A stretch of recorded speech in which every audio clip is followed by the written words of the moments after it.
பவுல் அப்போஸ்தலன் அந்த இடத்தை விட்டு புறப்பட வேண்டிய சூழ்நிலை உருவாகிறது. ஜனங்கள் சொல்லுகிறார்கள், பவுலே, நீர் இங்கே தங்கியிருந்த எங்களுக்கு உபதேசம் பண்ணும் என்று சொன்னார். ஆனால் இவன் அங்கே ஆக்கில்லாவையும் பிரிஸ்கில்லாவையும் எபேசு பட்டணத்திலே கொண்டு வருகிறான். அங்கிருந்து கொரிந்திலிருந்து எபேசு வரையிலும் இங்கிருந்த ஆக்கில்லாவையும் பிரிஸ்கில்லாவையும் திரும்ப கூட்டிக் கொண்டு வருகிறான். எதுவரை? எபேசு வரை கூட்டிக் கொண்டு வந்து விட்டான். சுவிசேஷத்தை ஏற்றுக்கொண்டார்கள் யூதர்கள். ஆண்டவரை ஏற்றுக்கொண்டு சந்திக்கப்பட்ட ஆக்கில்லாவும் பிரிஸ்கில்லாவும் அவனோடு சேர்ந்து எபேசுவில் வந்து எபேசுவிலே வந்து அவன் உபதேசம் பண்ண ஆரம்பிக்கிறான். எபேசுவிலே வரும்போது அங்கிருந்து அவன் தன்னுடைய ரூட்டை மாற்றுகிறான். அங்கே அவர்களை விட்டு திரும்ப எங்கே வருகிறான்? எருசலேமுக்கு வந்து எருசலேமிலிருந்து திரும்ப அந்தியோகுக்கு வருகிறதை நாம் பார்க்க முடியும். எங்கே கிளம்புகிறான்? இங்கே அந்தியோகியாவில் கலந்து தரைமார்க்கமாக பிலிப்பு பெரேயா வந்து இங்கே கொரிந்து கெங்கிரேயா எபேசுவுக்கு வந்து எபேசுவிலிருந்து நேரடியாக சிசேரியாவுக்கு வருகிறார். சிசேரியாவுக்கு வந்து எருசலேமிலிருந்து அப்படியே திரும்ப அந்தியோகுக்கு வருகிறார். அவனுடைய இரண்டாவது மிஷனரி பிரயாணம் அந்தியோகிலிருந்து ஆரம்பித்து இங்கே பிலிப்பு, சிசேரியா, கொரிந்து, கெங்கிரே, எபேசு இதை முடித்துவிட்டு நேரடியாக சிசேரியா வந்து சிசேரியாவிலிருந்து ஜெருசலேம் வந்து முடிவு பெறுகிறது. கிட்டத்தட்ட 6000 கிலோமீட்டருக்கு மேலாக இரண்டாவது சுவிசேஷ அந்த மிஷனரி பிரயாணத்தை அவன் செய்கிறான். இங்கே இந்த நேரத்தில் எபேசுவிலே வரும்போது இன்னொரு மிக முக்கியமான காரியம் நடைபெறுகிறது. ஆண்டவருடைய ஊழியம் எபேசுவிலே ஸ்தாபிக்கப்பட வேண்டியது இருக்கிறபடியினாலே எபேசுவிலே புதிதாக ஒரு மனிதனை ஆண்டவர் சந்திக்கிறார். எங்கே? அப்போஸ்தலர் 18ஆம் அதிகாரம் 18ஆம் வசனம் வாசிங்க. தரித்திருந்த பின்பு உத்தரவு பெற்றுக்கொண்டு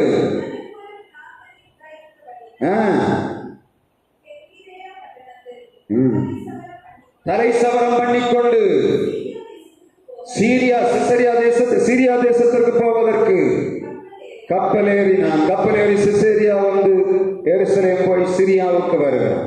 அவன் முதலாவது எதிர்பார்த்தது என்ன? ஆண்டவர் சொன்னது கொரிந்துவிலிருந்து அவன் சிரியாவுக்கு போக வேண்டும் என்று சொல்லி அவனுக்கு கட்டளை கொடுக்கப்பட்டது. எனவே அவன் இங்கிருந்து எபேசுவுக்கு வந்து எபேசுவிலிருந்து சிசேரியா ஜெருசலேம் வந்து நேரடியாக சிரியாவுக்கு வந்து அந்தியோகிலே தங்கியிருந்து ஊழியத்தை செய்தான். இந்த நேரத்திலே தான் 18ஆம் அதிகாரம் 24ஆம் வசனத்திலே அவன் சுற்றி வந்த தேசமாய் எபேசு பட்டணத்திலே அப்பல்லோஸ் என்று சொல்லக்கூடிய அப்பல்லோவை புதிதாக ஒருவன் அங்கே வருகிறான். அவன் யார்? 18ஆம் அதிகாரம் 24ஆம் வசனம். அலெக்சாந்திரியா பட்டணத்தில் பிறந்தவன், சாதுரியவானும் வேதாகமங்களில் வல்லவனுமாகிய அப்பல்லோ என்னும் பெயர் கொண்ட ஒரு யூதன் எபேசு பட்டணத்துக்கு வந்தான். இவனை ஆக்கில்லாவும் பிரிஸ்கில்லாவும் ஏற்றுக்கொள்ளுகிறார்கள். எபேசுவிலே திரும்ப ஊழியம் அப்பல்லோ மூலமாக நிறைவேறுகிறதை வேதம் எழுதி வைத்திருக்கிறது. ஏன் இந்த இரண்டாவது பிரயாணத்தை ஆண்டவர் தன்னுடைய சீடனாகிய பவுலை கொண்டு செய்தார்? அவர் புறப்பட்டது ஒன்று, போன வந்த இடங்களில் எல்லாம் ஆக்கில்லா பிரிஸ்கில்லாவை நியமித்தான், அப்பல்லோவை நியமித்தான், தீமோத்தேயுவையும் இந்த சீலாவை கூட்டிக் கொண்டு அவன் பிரயாணம் பண்ணி திரும்ப அந்தியோகியாவுக்கு வந்து சேருகிறான். வந்த வழியிலெல்லாம் அவன் ஆண்டவரை பற்றிய அவனுக்குள்ள இருந்த தீராத வைராக்கியம். நீ யோசித்து பாருங்க, ஒவ்வொரு இடத்துல போகும்போதும் அந்த இடத்துடைய சூழ்நிலைகள், அங்க உள்ள சாப்பாடு, அவருடைய பழக்க வழக்கங்கள், அவருடைய கல்வி முறைமைகள், அவருடைய இருக்கக்கூடிய சூழ்நிலைகள், அவருடைய எல்லா காரியங்களையும் மேற்கொள்ளக்கூடிய சரீர பலனையும் வல்லமையும் ஆண்டவர் பவுலுக்கு கொடுத்தார். கிட்டத்தட்ட இந்த டிராவல் ஒரு 3-4 வருடங்கள் எடுத்திருப்பார். முதல் டிராவல் 2 வருஷம் நடந்தது. கிபி 46 முதல் 48 வரை சொல்லுகிறார். இது 48க்கு அப்புறம் 51, 52, 53, 54 காலகட்டங்கள். இந்த கலியோன் என்று சொல்லக்கூடியவன், கிளாடியஸ் என்று சொல்லக்கூடியவன் கிபி 48 முதல் 54 வரை ஆண்டு கொண்ட. எனவே 54 தான் கொரிந்துவிலே இந்த கிளாடியஸ் என்று சொல்லக்கூடிய யூதர்களை அந்த இடத்தை விட்டு போக வேண்டும் என்று சொல்லி கட்டளை கொடுத்தார். அப்படியானால் பவுல் அப்போஸ்தலன் கிபி 48 ஆரம்பித்த பிரயாணம் 54 தான் இந்த இடத்துல நடந்திருக்க வேண்டும், அப்படிதான் தோணும். அப்படி அவங்க கிட்டத்தட்ட 6 வருடங்கள் அவ்வளவு இடத்தை சுற்றி இருக்கிறார்கள். இந்த இடங்களில இப்ப மாதிரி கப்பல் படகு ஒன்றும் கிடையாது. என்ன இருந்தது? வெறும் பாய்மர படகுகளை அவள் தொத்திக்கொண்டு இந்த பிரயாணங்களை செய்தார்கள். ஏன் இன்னைக்கு இந்த 18ஆம் அதிகாரத்தை உங்களுக்கு மேப் போயிட்டு நடத்துகிறேன் தெரியுமா? ஏன் நடத்துகிறேன்? அது ஏதாவது யோசித்து பார்த்தீங்களா? சும்மா விட்டுட்டு போவதற்கு இல்ல. படிக்கிறவனுக்கு அங்க ஆகாரம் இருக்கு. இனி அவன் இதை பார்த்தாச்சுன்னா அவனுக்கு கொஞ்சம் ஓரளவு நம்மளோட அவன் சீக்கிரம் கிராஸ் பண்ணிடுவான். இனி அந்த பைபிள்ல பின்பக்கத்துல பவுல் அப்போஸ்தலன் பிரயாணம் பண்ணின தேசங்கள் மேப் இருக்கு. அதை எடுத்து பார்த்தா உங்களுக்கு தெளிவா புரியும். பவுல் அப்போஸ்தலன் பிரயாணம் பண்ணின தேசங்கள் என்று சொல்லி அந்த படத்தை இதுதான் போட்டிருக்காங்க. கரெக்டா அந்த ஏரியா. ஆனா அந்த ரூட் நான் கரெக்டா ரூட் அந்த நெட்ல இருந்து எடுத்து அப்படியே நான் எடுத்து கொண்டு வந்தேன். அதனால இப்ப என்ன தெரியும் நமக்கு ஒரு கன்ஃபார்மா இப்படி போய் விட்டு வந்திருக்கிறாங்க. ஒரு கட்டுரை எழுதணும். பவுல் அப்போஸ்தலனுடைய பிரயாணத்தை, முதலாம் மிஷனரி பயணத்தை எழுது. அப்ப இந்த மேப்பு கையில இருந்துன்னா கதை அடிக்கணும். எவ்வளவுதானே அடிக்கலாம், அடிக்க முடியும். அந்த மேப்புக்கு தான் அதை போட்டு. இன்னொரு காரியம், இவ்வளவு பிரயாசங்களின் மத்தியிலே பவுல் அப்போஸ்தலன் ஆண்டவருடைய சுவிசேஷத்தை அறிவித்தான். நம்ம எவ்வளவு வசதியா உட்கார்ந்து இருக்கோம். அதுக்கு மூல காரணம் யாரு? ராத்திரி பகல் இல்லாம ஒரு சிலப்பட்ட கஷ்டத்தினாலதான் நம்ம இப்ப ஜாலியா உட்கார்ந்து அமைதியா சமாதானமா உட்கார்ந்து ஆண்டவரை ஆராதித்துக் கொண்டிருக்கோம். இதுக்கு கூட நம்முடைய ஆட்களுக்கு என்ன இல்லை, நேரம் இல்ல. ஆண்டவர் பவுலை பார்த்து சொல்லுவார், நாளைக்கு நீ இந்த தேசத்துக்கு போக வேண்டும். அவன் முதல்ல என்ன யோசிப்பான்? நீர் போக சொல்லியாச்சு, சரி நான் இந்தியாவுக்கு கிளம்ப போறேன். இப்ப எனக்கு சீப்புர தீவு போகணும், போட்டு பைசா வேண்டாமா? இவ்வளவு டிராவல் பண்ணி இருக்காரு இல்லையா? அவ்வளவு பணம் எங்க இருந்து வந்தது? அவருக்கு சாப்பாடு எப்படி நடந்தது? ஒண்ணு யோசிக்கல. ஆண்டவர் போன்னு சொன்ன போனா. ஆண்டவர் போன சொன்ன இடத்துல அடி வாங்காம இருந்தாரா? எதிர்ப்பு இல்லாம இருந்ததா? எல்லாமே இருந்தது. ஆனால் அவனுக்கு தெரிந்தது என்ன? ஒரே ஒரு இலக்கு, என்னுடைய ஓட்டத்தை நான் சரியாக முடிக்கணும். ஆண்டவர் எனக்கு தருகிற நாள் அனைத்தையும் அவருடைய சுவிசேஷத்தின் பரப்புதலுக்காக, ஆண்டவர் எனக்கு தந்திருக்கிற தாளந்துகளை ஆண்டவருக்காக பயன்படுத்த வேண்டும். ஆண்டவர் எனக்கு தந்த நேரம் எல்லாம் ஆண்டவருக்காக செலவு பண்ண வேண்டும் என்று சொல்லக்கூடிய ஒரே ஒரு எண்ணம் தான்.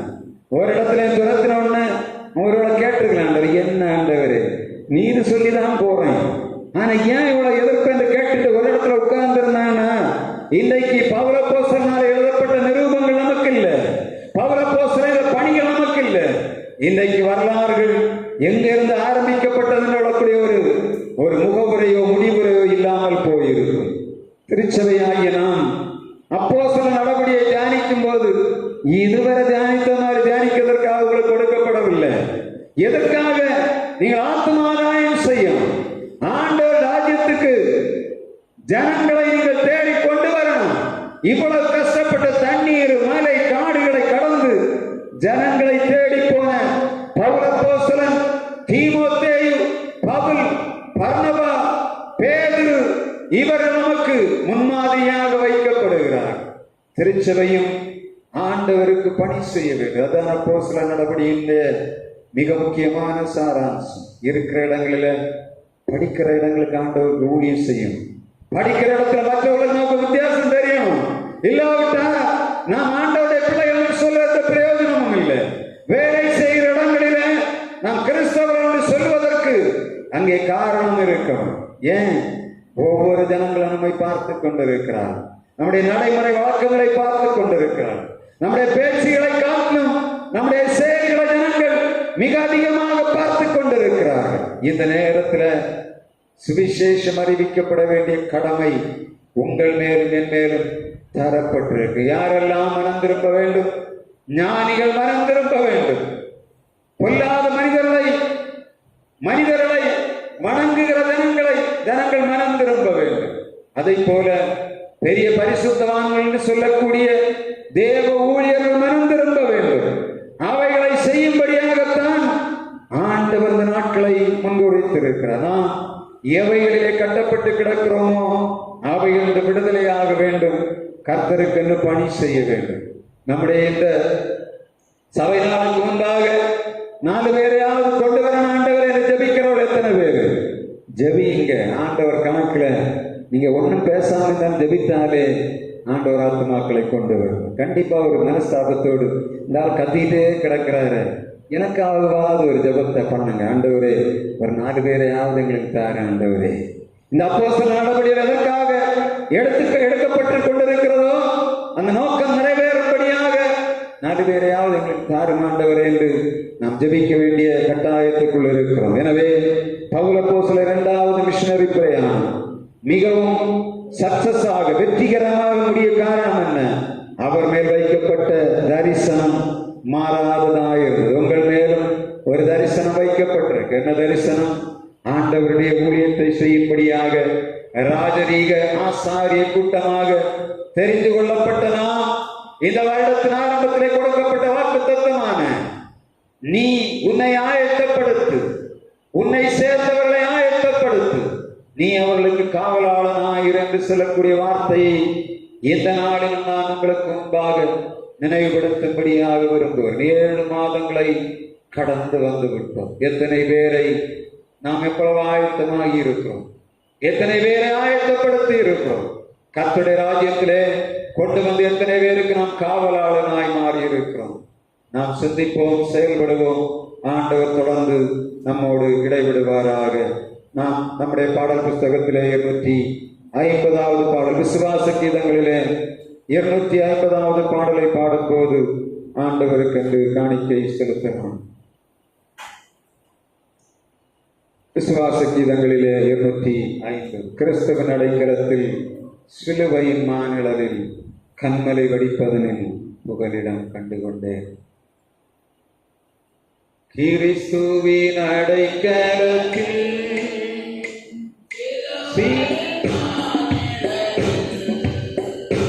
கண்மலை வெடிப்பதனில்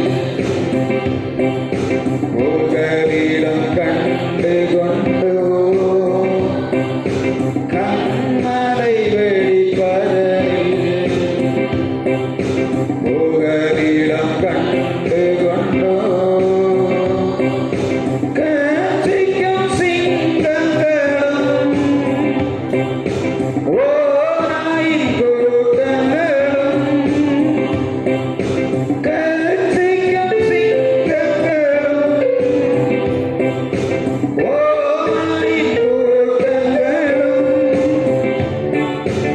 ஆடிரை குளிரில் மந்தைகள் நடுவினில் நெருக்க முடியாய். ஆடிரை குளிரில் மந்தைகள் நடுவினில் நெருக்க முடியாய். நான் கிறிஸ்துவின் அடைக்கலத்தில் சிலுவையின் மாநிலத்தில் கண்மலை வெடிப்பதனில் புகலிடம் அன்பின் நிலதேவே நாங்கள் உமக்கு நன்றி செலுத்துகிறோம். இந்த நாளிலும் உம்முடைய பிள்ளைகள் கொடுத்த காணிக்கையை கர்த்தர் அங்கீகரிப்பீராக. கொடுங்கள் கொடுக்கப்படும் என்று சொன்னேன். உம்முடைய வார்த்தையின் பிரகாரம் எங்கள் பிள்ளைகள் உமக்கு கொடுத்து நிறைவான ஆசீர்வாதத்தை பெற்று வாழ்விலே செழிக்கும்படியாக ஆண்டவர் இரக்கம் பாராட்டுவீராக. உம்முடைய பிள்ளைகளாகி நாங்கள் வந்த நேரமெல்லாம் இம்மட்டுமா எங்களோடு கூட இருந்து நாங்கள் உமக்கு நன்றி செலுத்துகிறோம். அப்பா, இந்த நேரத்தில் எங்கள் பிராந்தியத்திலே யார் யாரெல்லாம் பாவத்தின் அடிமைத்தனத்துக்குள்ளே சிக்கி போதை வஸ்துகளுக்கு அடிமைகளாக கிடக்கிறார்களோ எங்கள் பிள்ளைகளை மீட்டெடுப்பீராக. யார் யாரெல்லாம் சரீர பலவீனங்களோடு இந்த இடங்களிலே காணப்படுகிறார்களோ உம்முடைய பிள்ளைகளை உம்முடைய ஆணியிடாப்பட்ட கரத்தை கொண்டு தொடுவீராக. அவர் தாமே நம்முடைய பலவீனங்களை ஏற்றுக்கொண்டு நம்முடைய நோய்களை சுமந்தார். நமக்கு சமாதானத்தை உண்டு பண்ணும் ஆக்கினை அவர் மேல் வந்தது. அவருடைய தழும்புகளால் குணமாகிறோம் என்று சொன்ன வார்த்தை பிரகாரம் உண்கிற ஆகாரத்திலே குடிக்கிற தண்ணீரிலே இயேசு இரத்த தருவீராக. சரீரத்தில் அவயவங்களை பலவீனப்படுத்துகிற எல்லா சுத்தாவியல் கிரியைகளும் வானத்திலும் பூமியிலும் சகல அதிகாரம் நாசனாய் இயேசு கிறிஸ்து நாமத்திலே இப்பொழுதே அற்று போவதாக. பேதுரு நடந்து போகும்போது அவருடைய நிலம்பட்ட அநேகர் சொஸ்தமானார்கள். இயேசு தம்முடைய வார்த்தையை அனுப்பி தம்முடைய பிள்ளைகளை விடுதலையாக்கினார். சொன்ன வார்த்தையின் பிரகாரம் நம்முடைய வார்த்தை எங்கெல்லாம் புறப்பட்டு போகிறதோ எல்லா வீடுகளுக்குள்ளும் கர்த்தருடைய வல்லமை உள்ள விடுதலையாக்குகிற கரம் நீட்டப்படுவதாக. எங்கள் பிள்ளைகளுடைய வீடுகளுக்குள்ள யார் யாரெல்லாம் பலவீனமாக இருக்கிறார்களோ எல்லா பலவீனங்களும் இயேசுவின் நாமத்திலே இப்பொழுதே வேறறுக்கப்படுவதாக. இயேசுவின் இரத்தம் உடைய சரீரங்களுக்குள்ள ஊற்றப்படுவதாக. உடைய பரிசுத்த ஆவி அக்கினி அபிஷேகத்தின் வல்லமை எல்லா முகங்களையும் முறைத்து போடுவதாக. யார் யாரெல்லாம் அந்த நேரங்களிலே வழக்குகளிலே சிக்கி வாதுகளிலே சிக்கி போராட்டங்களுக்குள்ளே கிடக்கிறார்களோ சமாதானம் இழந்து கிடக்கிற குடும்பங்களிலே சமாதானத்தை தருவீராக. என்னுடைய சமாதானத்தை வைத்து போகிறேன் சொன்னீங்கள் ஆண்டவர். இந்த நாளிலும் உடைய சமாதானத்தின் கரத்தை நீட்டி எங்கள் பிள்ளைகளை தொடும்படியாய் ஜெபிக்கிறோம் ஆண்டவரே. கையின் பிரயாசங்களிலே ஆசீர்வாதம் இல்லை என்று சொல்லுகிற எங்கள் பிள்ளைகளை கண்ணோக்கி பாரும். செய்கிற எல்லா வேலைகளிலும் தொழில்களிலும் கர்த்தருடைய ஆசீர்வாதத்தின் கரம் நீட்டப்படுவதாக. உடைய ஆசீர்வாதமே ஐஸ்வர்யத்தை தரும். அதனோடு வேதனை கூட்டி விடார் என்று சொன்ன உங்களுடைய வார்த்தையின் பிரகாரம் வேதனை இல்லாத ஆசீர்வாதம் எங்கள் பிள்ளைகளை வாழ்வை நிறைவாய் வைக்கும்படியாய் ஜெபிக்கிறோம் ஆண்டவரே. நிர்ஜீவனுள்ள கர்த்தர் அல்லவா, அதிசயங்களை செய்யும்படியாய் ஜெபிக்கிறோம். இந்த நாளிலே திருமணத்திற்காக எதிர்பார்த்து ஆயத்தமாகி கொண்டிருக்கிற எங்கள் பிள்ளைகள், திருமணத்திற்காக வரம் பார்த்து கொண்டிருக்கிறவர்கள், திருமணத்தில் இணைக்கப்பட்டு பிரச்சனைகளோடு இருக்கிறவர்கள், குழந்தை செல்வம் இல்லாது இருக்கிற ஒவ்வொருவரையும் கர்த்தர் கண்ணோக்கி பார்க்கும்படியாய் ஜெபிக்கிறோம். படிக்கிற பிள்ளைகளை ஆசீர்வதிப்பீராக. கல்லூரிகளிலே படிக்கிற எங்கள் பிள்ளைகளை கண்ணோக்கி பாரும். உங்களுடைய பிள்ளைகளுக்கு தேவையான எல்லா பலனும் சுகமும் ஆரோக்கியத்தையும் தருவீராக. எங்கள் பிள்ளைகள் நம்பிக்கையோடு விதைக்கிறார்கள் ஐயா. குறைவில்லாத ஆசீர்வாதத்தை எங்கள் பிள்ளைகள் வாழ்விலே கர்த்தர் கொடுக்கும்படியாய் ஜெபிக்கிறோம். கையின் பிரயாசங்களை சத்துருவான உரிந்து போடாதபடி எங்கள் பிள்ளைகளை வேலையடைக்கும்படியாய் ஜெபிக்கிறோம். எங்கள் பிள்ளைகள் போக்கிற வரத்தில் வாகனங்களோடு கூட இருப்பீராக. உங்களுடைய ஆசீர்வாதத்தின் நிறைவை தரும்படியாய் ஜெபிக்கிறோம். பாபிலோன் தேசத்திலே தானியேல், அனனியா, மீசாவேல், அசரியா என்பவர்கள் எல்லா ஜனங்களின் பெயராக 10 மடங்கு சமர்த்தராக காணப்பட்டது போல எங்கள் பிள்ளைகளும் இருக்கிற இடங்களிலே, படிக்கிற கல்வி ஸ்தாபனங்களிலே, வேலை செய்கிற இடங்களிலே, உயர் கல்விகளிலே 10 மடங்கு சமர்த்தராய் காணப்படும்படியாக எங்கள் பிள்ளைகளை அபிஷேகிக்கும்படியாக ஜெபிக்கிறோம். இந்த நாட்களை வெளிநாடுகளிலே, வெளி மாவட்டங்களிலே, வெளி மாநிலங்களிலே வேலை செய்து கொண்டிருக்கிற எங்கள் பிள்ளைகளை கண்ணோக்கி பார்ப்பீராக. உங்களுடைய ஆசீர்வாதத்தின் கரம் பிள்ளைகள் வைக்கப்படுவதாக. நல்ல ஜீவன் சுகம்பலனை கொடுத்து எங்கள் பிள்ளைகளை நிறைவாய் ஆசீர்வதிப்பீராக. எதிர்கால நன்மைகளை கொடுப்பீராக. கர்த்தாவே, உங்களுடைய ஆசீர்வாதத்தின் கரம் வைக்கப்படும்படியாக ஜெபிக்கிறோம். மருத்துவமனையில் இருக்கிற ஜனங்களை கண்ணோக்கி பாரும். மருத்துவமனை வீட்டிலே வந்திருக்கிற நம்முடைய பிள்ளைகளுக்கு எல்லா நன்மைகளையும் செய்வீராக. சரீர சுகம்பலனை கொடுத்து ஆசீர்வதிப்பீராக. இந்த நேரத்திலே பணி முடித்து வீடுகளுக்கு திரும்பிக் கொண்டிருக்கிறவர்களை நோக்கி பாரும். வீடுகளுக்குள்ளே சமாதானம் வரட்டும். இருளின் அதிகாரங்கள் அற்று போகட்டும். எந்தெந்த இடங்களிலே பிசாசானவன் கட்டி வைத்திருக்கிறானோ எல்லா கட்டுகளும் இயேசு நாமத்திலே, அதிகாரங்களை இயேசு நாமத்திலே ஆரம்பிக்கப்படுவதாக. எங்கள் பிள்ளைகள் விடுதலை வரட்டும் ஆண்டவரே. சமாதானத்தின் வெளிச்சம் இந்த தேசத்திலே பிரவாகிக்கும்படியாக ஜெபிக்கிறோம். இரவு நேரத்தில் வீடுகளுக்கு புறப்பட்டு போகிறாள் ஐயா. சங்காரதன் ஒரு வீடுகளுக்குள்ள திறந்து வராதபடி ஆடிக்கப்பட்ட ஆட்டுக்குடைய ரத்தம் ஓடு வாசல்களை கால்களிலும் நாங்கள் விசுவாசத்தோடு பூசுகிறோம். சங்காரதனுக்குள்ள வரக்கூடாது ஐயா. உங்களுடைய பாதுகாப்பும் ஆசீர்வாதமும் இந்த பிராந்தியத்தின் ஒவ்வொரு வீடுகளில் வைக்கப்படுவதாக. உங்களுடைய வல்லமை அப்பயம் நீட்டப்படுவதாக. உங்களுடைய பரிசுத்த ஆவி நாளுகை இந்த பகுதி முழுவதும் ஆளுகை செய்யும்படியாய் ஜெபிக்கிறோம் ஆண்டவரே. உங்களுடைய ஜீவன் ஒவ்வொருவருக்குள்ள கர்த்தர் வைக்கும்படியாய் ஜெபிக்கிறோம்.